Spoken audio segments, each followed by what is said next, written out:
What's up, guys? So in this video I want to talk about how I sling my weapon and how I hold my weapon. So when I sling my weapon, my sling comes down around my shoulder and it comes across my chest, and it's got a hook on it and it clicks into the notch.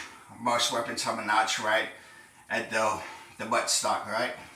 So it clicks into that and it hangs. That way if I'm engaging a target and I have to drop my weapon, it comes down. And see how it hits? Usually I do that in real life because of my rig. It'll catch on my medical kit that sits right here, or whatever, I have sitting right here. Usually it's a medical kit, but it catch on that. I don't have to worry about it hitting my sidearm, which if I wear it on my hip, it'd be right here, but I wear my sidearm on my leg, so it's down here. So when I drop it, I can come up like that. So that's how I do it, and it allows me for, if I come into a room and I have to go hands-on, I can drop my weapon, and I'm right here in the fighting stance. I can easily get to my sidearm, I can easily get to something off of my chest, and with my weapon being out like this, I can't punch the way that I want to with the muzzle of my weapon. So if I'm like this, I can get a good muzzle punch in with force and everything, and if I need to, I can light them up and ride it as I'm doing it, right? So that's another reason that I hold my weapon like that.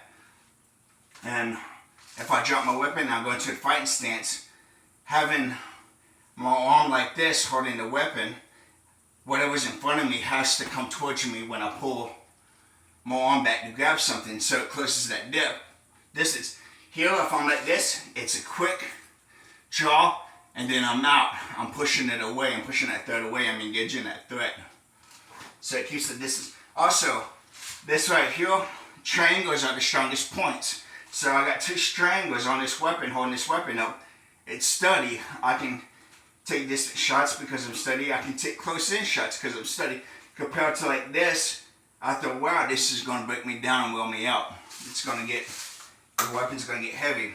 So, also holding my weapon like this, I got my mag, I got my safety, which is dual, or on both sides, so I can flip safety off and on both sides. It's ambidextrous. I got my mag drop, mag release, and it's, again, too, is ambidextrous. I got it on the other side as well. And then I got my bolt release, which is, because of this, I can't have it on both sides, so it's only on a single side, which is fine. But if I'm like this and I know I got 30 rounds in this mag, I count my rounds, and I know after my 9th target, I got 1 target left and I can get 2 rounds in it before I have to reload.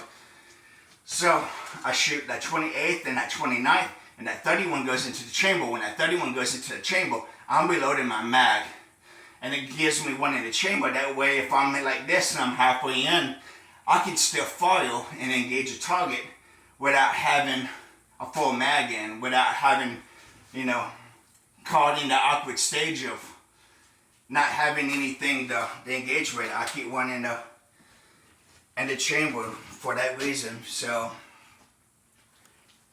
that's another reason that when it's like that, it makes my reloads quicker, because all I'm doing is that right there, straight out to the bag. But the way I do it though is, if I got one in it in the chamber, I do it like that. I drop it and then I come off my rig and put one in, because I know I got one. If I have to do it without one in the chamber, I take the one out first out of my rig and do it. Drop this one, then put the other one in, then put this one into my pouch. That's how I do it. Whatever's effective and useful to you, do. I'm not going to change the way that you do it if it works for you, but that's just me.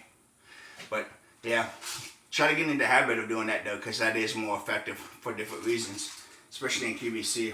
So, any questions, comments, or concerns? Get it.